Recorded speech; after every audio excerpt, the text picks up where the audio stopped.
Bought this 2010 Yamaha FZ6R for $2,000. It's filthy, it's beat up, a lot more than the ad suggests, and for some reason, it won't make power past 8,000 RPM. So my question is, did I get a good deal, or did I just buy myself a $2,000 problem?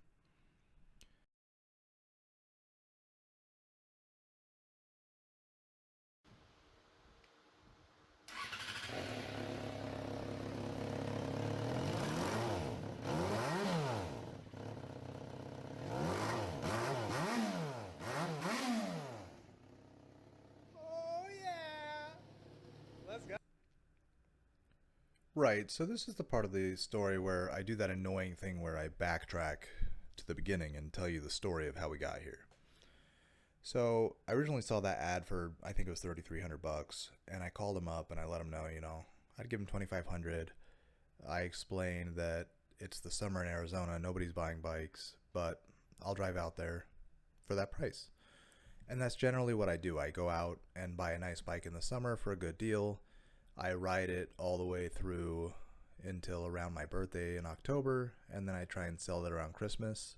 And if it doesn't sell by like late November, then I'll usually pull the post and reintroduce it around tax season time when people have a little extra cash. So that's the method to my madness. And I got there and the guy ended up taking 2K. So as you see here, the tank was just oxidized from just sitting out in the sun. So I gave it a wash, and then I gave it this really good hand wax and just scrubbing every single little inch of this tank, and it really shined up nice. I was pretty surprised at how good it came out. I still have yet to do the plastics because the plastics are also sun beat, but that is coming in the mail. There is a whole order of oil and air filter and all the good stuff coming in the mail to give this bike what it deserves. And that's not to say at all that this bike is ready to go. There's still so much to do. That seat needs reupholstered. I'm going to try and go the cheap way and just get some marine fabric from a place like Joann's. Yep, that seat is just... Why do people leave their stuff out in the sun? So here we have a very common modification to these bikes. You see me putting tape over those intakes so that I don't drop anything down in there when I'm cutting up the airbox, but as you know, every motorcycle needs a few different things to run. It needs air, spark, fuel, right?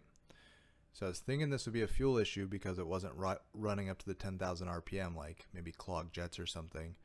But I saw this modification on YouTube. I thought I'd try it. Literally, I'm just cutting the snorkel off the air filter because the way that snorkel is set up, it lets only a little bit of air through. That fixed it. It runs amazing now. I'm still going to clean the fuel, but for now, it is fixed and it is running so good. So here's the final shot. After one day's work and 2,000 bucks, we have a very, very clean FZ6R. Still lots of work to come to this bike, but hey, who doesn't want to make a motorcycle channel on YouTube these days? I know I do. Sure beats my day job. Peace.